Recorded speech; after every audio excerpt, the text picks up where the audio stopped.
welcome back to Never Satisfied. Tonight we're going to talk about how to produce a car show.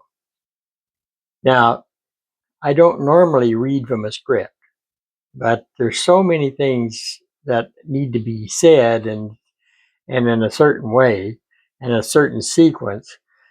I've prepared a script to read from tonight. And so, pardon me if I look down at my script occasionally and don't just talk to you like I would normally talk to you. So, people that love cars and they love to go to car shows eventually would like to have a car show of their own, especially if you belong to a car club, because the whole reason for doing car shows is to earn money for your organization or your club. It doesn't matter what kind of an organization. It can be an Elks Lodge or whatever. But anyway, so I'm going to start reading to you from my script, carefully prepared, which I don't really like to do, but here we go. Okay. People love car shows, and the whole event is exciting for adults and youngsters. People just love to go out and look at beautiful cars. Secondly, for the most part, they're free and they're open to the public. You just show up, walk in, and walk around, look at the beautiful cars. And there's refreshments. You can buy refreshments and meet a lot of really cool people. And you get to talk to people and you get to share their enthusiasm for their cars. They're more than willing to talk to you about their cars, answer your questions, and tell you everything about their cars. They love their cars. They love to talk about them. So I've been going to car shows for quite frequently for over 30 years. And I've never seen anybody get out of control or be aggressive or whatever. So it's a really fun time. It's pleasant, and you don't have to worry about, you can take your little kids, you don't have to worry about them seeing or hearing anything that's going to be inappropriate. So, again, the reason people have car shows is because they generate revenue and in sizable amounts. The amount of money you make on a car show depends on how you structure your show. Before you exchange funds, you need to make sure that your organization is registered as a nonprofit to keep Big Brother at bay. Okay, that's very important. These are certain steps you have to take in order to get to a car show and do it right. Okay, you need to get a name for your car show, and you can call it your car club. You can name it after your car club. I don't know. There's here in town. There's a Mustang show. There's a Corvette show. Whatever. All these people have the same problem. They have to deal with Big Brother and taxation. Okay, so you have to, because you're going to take in a lot of money, and you're going to have to report that money somewhere because it's going into a bank account. So you need to have your organization has to be a nonprofit, and you can explore a lot of different options. But I'll tell you how I did it. And you need to remember that in order to get a car show organized, it takes a lot of time because there's a lot of steps you have to go through, and the process can take several months. And my first big car show that I put on is in 2000, which is still going today. I'm not involved in it anymore. Other people have taken it over and are running it now. But the car show has been occurring every year in the month of August since the year 2000. This year is going to be the 26th anniversary. So that first car show we did, it took us almost a year to get all of our ducks in a row because that car show was a specific brand car show. And we brought in clubs from 5 different Northwestern states. And the first year we had it, we had a massive amount of cars, and we did it in a park on the Columbia River. It was just a beautiful show. And that's the reason why it's still going on today, because it's still held in that park on the Columbia River on a nice warm summer day. It's just a beautiful setting. And so anyway, takes you a while to get all of your ducks in a row and make sure that all of your I's are dotted and your T's are crossed, because the last thing you want to do is get in trouble for something you're enjoying and having fun with and making some money. So I'm going to take a short break, insert a couple of pictures, and then I'll be back and we'll continue on with the next step.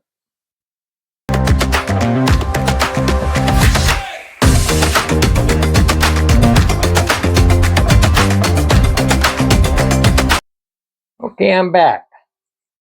The next thing you need to think about in producing your car show is, where are you going to hold this car show? That's a little bit more difficult than you can imagine, because you have to secure a large enough space to hold at least 25 cars minimum. Now, I don't know how many cars you'll get the first time. My first car show I had at the Elks here in my hometown, I had 25 cars, but there was another big car show going on the same weekend, and it was raining, so it was like a terrible weekend for a car show.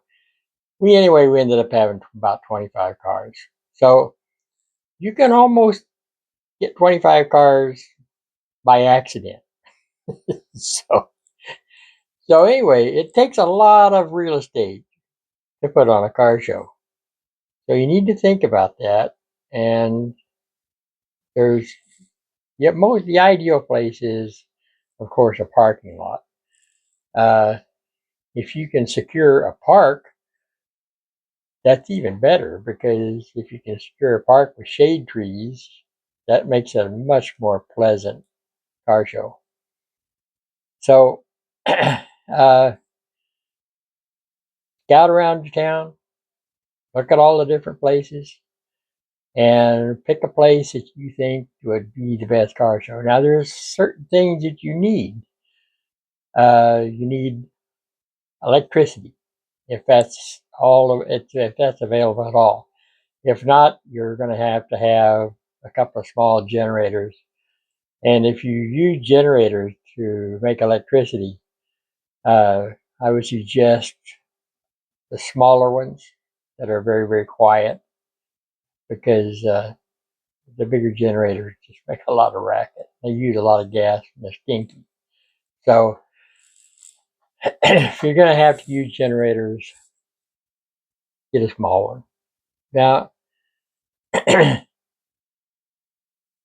only reason you need electricity is if you're going to have a sound system and if you're going to have music. So I would suggest, if you're going to have music in your car show, which you really should have, makes it more pleasant. Check out your local DJs. And they eat up a lot of money, so get a cheap one. Or get somebody in your club that knows how to do it. And so you don't burn up a lot of cash, because you want to end up with money. You don't want to spend all of it putting on this car show. You want to put the car show on and put some money in your bank account afterwards. Uh, so try to find a place with electricity. And if there's and usually in the parks, there's not too much electricity available unless you're by uh, a picnic shelter where they provide power so you can plug in your crock pots and stuff like that. That's really, really nice. We've had several car shows where we use picnic shelters, and they have running water, that type of thing, and shade. So that's a really good thing to have. And so do your research. Don't get in any hurry. Look around, find a really nice spot, because you're going to spend all day there on the day of the car show.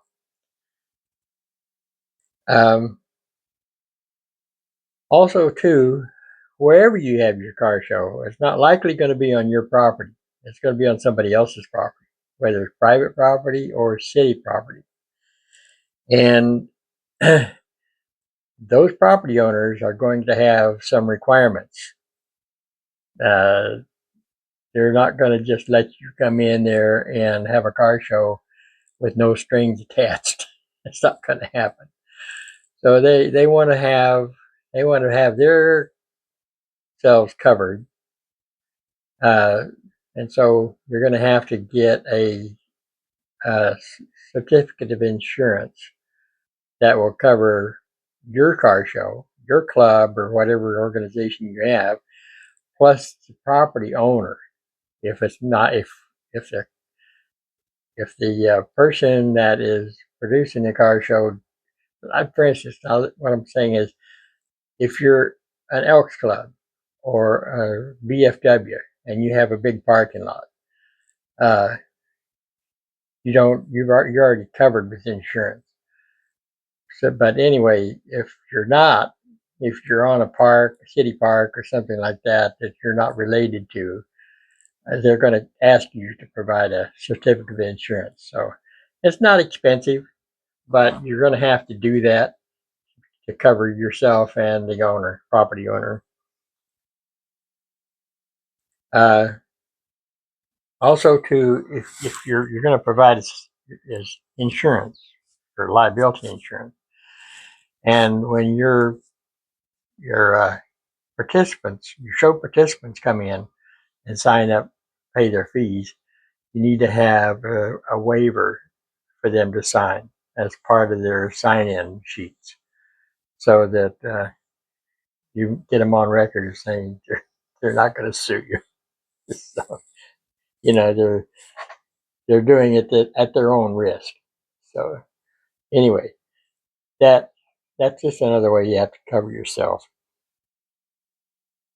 Anytime you have multiple number of vehicles, the chance of having an accident or injury or whatever goes up significantly. Be careful. Cover all of your bases. Okay, I'm going to take another short break and show you some more pictures, and then we'll cover the next segment.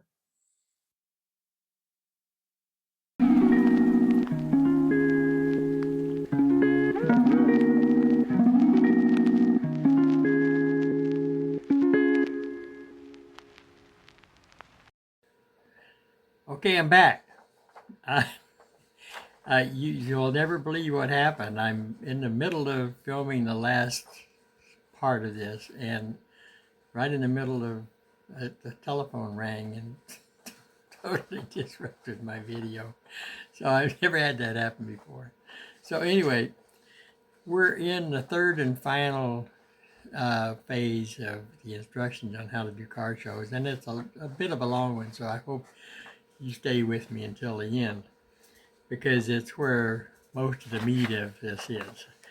So last time we talked about the nonprofit, establishing a nonprofit organization for your show. And so now that you've got that done, it's time to open up a bank account. And when you open up the bank account, you're going to be managing hundreds of dollars, and you find dishonest people in the strangest places. So I would highly suggest, that you use the dual signature checks to keep everybody honest.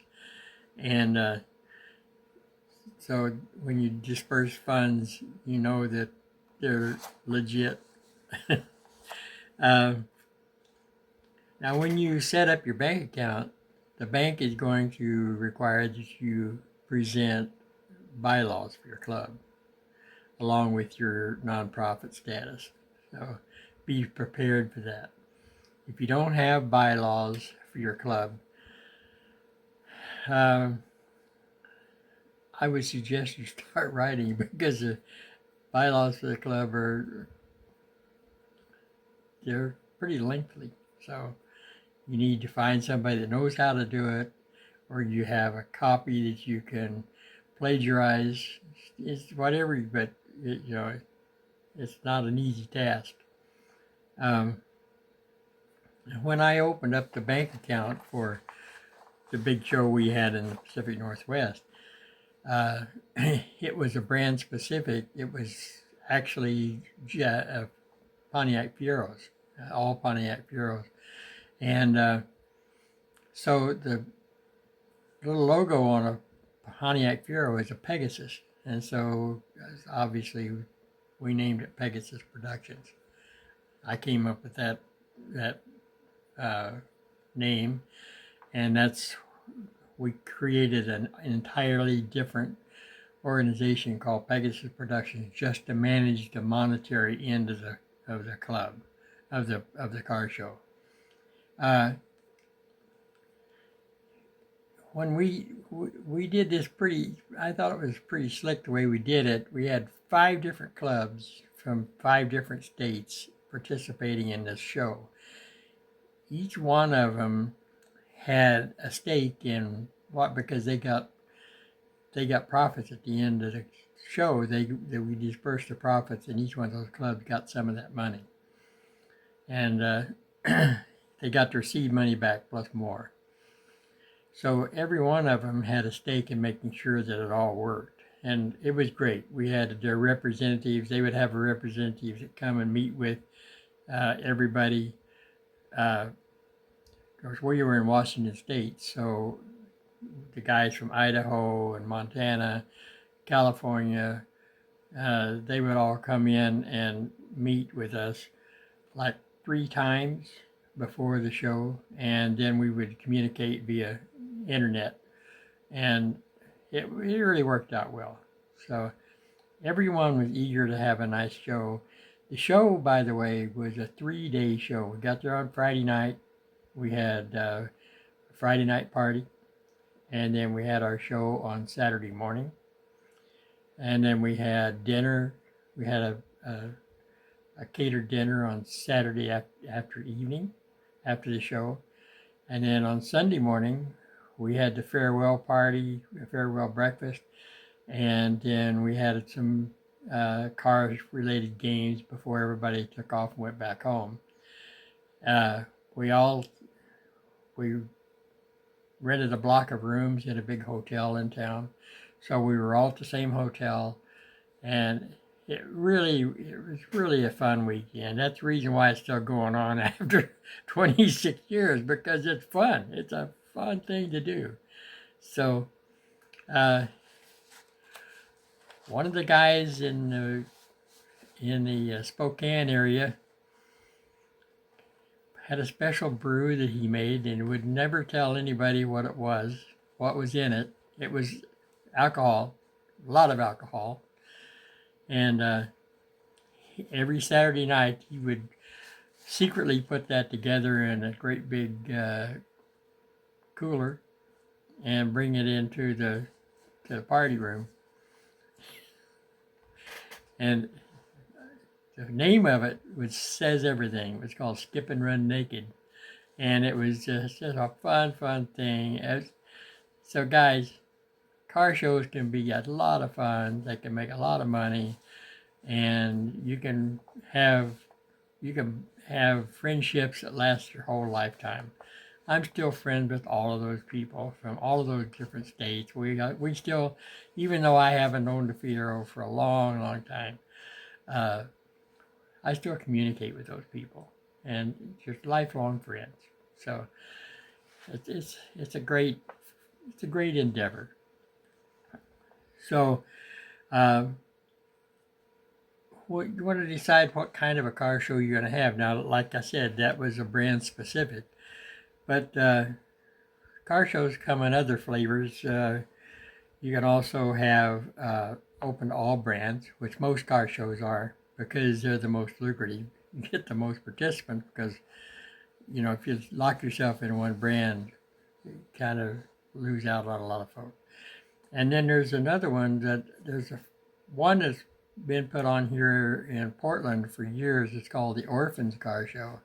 I had more fun going to that because you saw cars that you would never see in another car show. Stuff that I haven't seen on the road for years would show up at those car shows. And what fun that was. I mean, how many 1955 and 56 and 57 Chevys can you look at before you're bored out of your mind? I mean, I like the Tri-5 Chevys as much as anybody, but they're getting pretty boring at this point in time.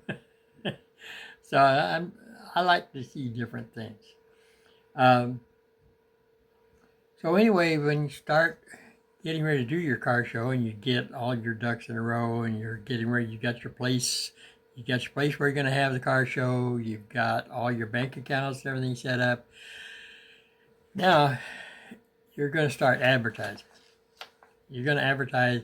There's any number of ways you can advertise. It's even easier now with the internet. We didn't have the internet like we do now with Facebook and all that stuff. So it's way easier now to get the word out. Make flyers. Usually find anybody in a club that has artistic talents that can create flyers or computer talents, and put those flyers up everywhere. Everywhere a car person might show up, put those flyers up. Get the word out. Now, it's imperative that you try to get as many pre-registrations as possible, because that will tell you how many t-shirts you need to buy or hats or whatever else you're going to include in the goodie bag. That tells you how many people are going to show up at your car show. Now, on top of that, there's going to be people that walk in and register on the day of the show.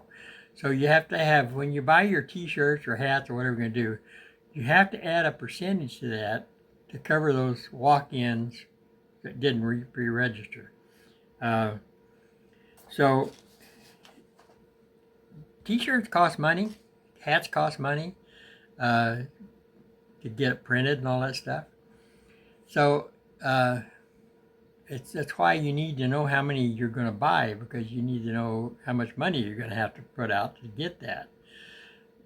Last time I bought t-shirts for a car show, I bought them from a company in Phoenix. I live in the Pacific Northwest. I bought these shirts. I got them dirt cheap. I bought the shirts with the printing cheaper than I could even buy a shirt in the Pacific Northwest, and got them shipped up. Got them all shipped in one time in a big giant box. Jesus, it really worked out sweet. And so, but anyway, I saved a lot of money by going to a printer in Phoenix. Look around. You're living in the age of the internet, and you can go online. You can find these guys in different states and different towns. You don't have to. You're not confined to the city you live in. Also, too, another big expense, probably one of the biggest expenses of your show, is going to be your trophies that you hand out. My suggestion is that you, for the first place trophies, make them really nice.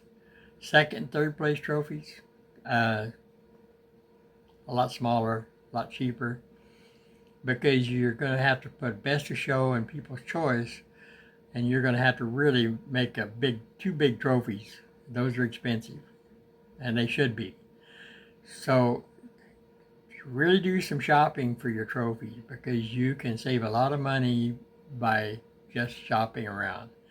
But remember, trophies are one of the biggest expenses you're going to have. So pay attention to that. How you pay for all this stuff is one of the slickest ways you pay for this stuff is with your raffle table.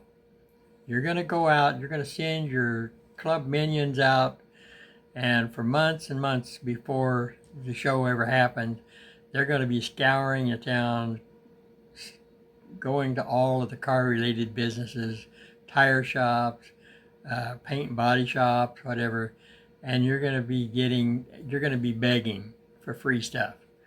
And believe me, it's easy.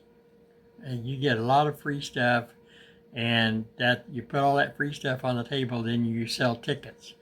And that raffle table makes an amazing amount of money. You would not believe how much money that thing makes. So it's great. And then also too, on the last few shows I did, I found something really interesting. I went to Harbor Freight and some other big box tool stores and stuff, and I found their on sale items, really nice stuff, socket sets, little baby generators, all kinds of stuff that weren't that expensive. We paid cash for that, and then we sold tickets on the raffle table. Now, when you get those really nice big prizes on the raffle table, that's on a separate raffle table. Those are the premium prizes. Listen, those guys buy tickets on that stuff like crazy, and you get your money back 3, 4, 5 times over. So the raffle tables are your key to really getting over the top on your expense money. So we went over the registration. You try to get as many registrations as possible. Now, so when you put the show together, you got to remember that you're going to have an awful lot of people there, and you're going to have rules to follow to keep all those people in line. So you have to write up a set of show rules to hand out in your entry packet, and things that they can and can't do. And in that show rules, you tell them, for instance, when they can start cleaning their cars and getting them ready, and when they have to stop, and how they're going to prepare their cars. They're going to leave the doors open. They're going to leave the trunk open, the hood open. They're going to pull out all their floor mats. They're going to open up their fuel doors and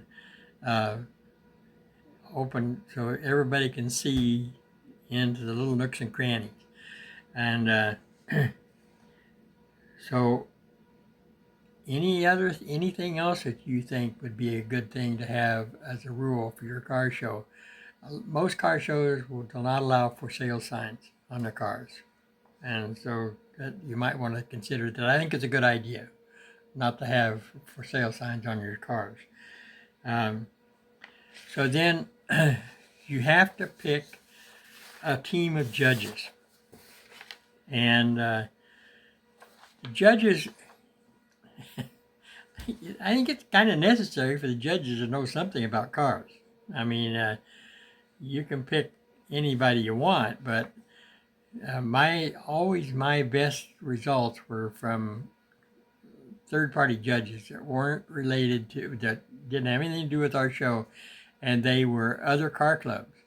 I would go out to reach out to other car clubs and ask them if they would be our judges for our show. And amazingly, those guys are really willing to do that. Um, so make sure you get a good team of judges. Have all your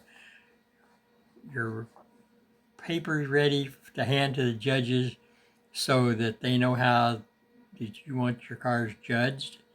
And again, I mentioned it before, but I like the 100 point system where every car that comes on the show grounds is a 100 point car when it pulls up and parks, and then you start tearing it down.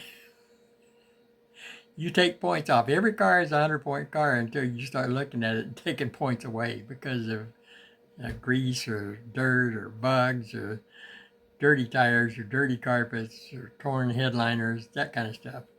So you might end up with a 50 point car when it's done. I've had a lot of controversy about this, but I think it's really the car show participants should know. They should be able to get a copy of their judging sheet so they know where their weaknesses are in their cars. I got a lot of flack about that. People don't want that to happen. It causes trouble. It causes controversy. Because they may not agree with your decisions. And I don't know. I look at it both ways, but personally, I would like to have a copy of the judging sheet for my car so I know what I could improve on. That's up to you. You do whatever you want to with that, but develop your judging sheet. Each car is given 100 points, and then the most important parts of the car are under the hood, the interior, and the paint. Then you get checked off on your tires, the condition of your tires. If you got ball tires at a car show, that's not going to fly very well. The condition of your trunk, everything. Give each one of those areas an allotment of points, and they total up to 100. And then when the judges look at each one of those locations, they will say, well, is that really worth 25 points? I don't think so. The wiring looked terrible. I'm going to give him 15. That's how that all works. Okay. So I hope this helps you produce a car show if that's what you want to do. It's really a lot of fun, but it's also one heck of a lot of work. Tire companies and other companies related to cars will give you all kinds of things. They'll give you big banners to put up. They'll give you all kinds of things as long as their name is thrown around out there on the showground so everybody sees it. So use your imagination, guys. That's really what it's all about. Use your imagination and make it work for you and make some money. And I hope you have a great show season. It's great fun. God bless you. Good night.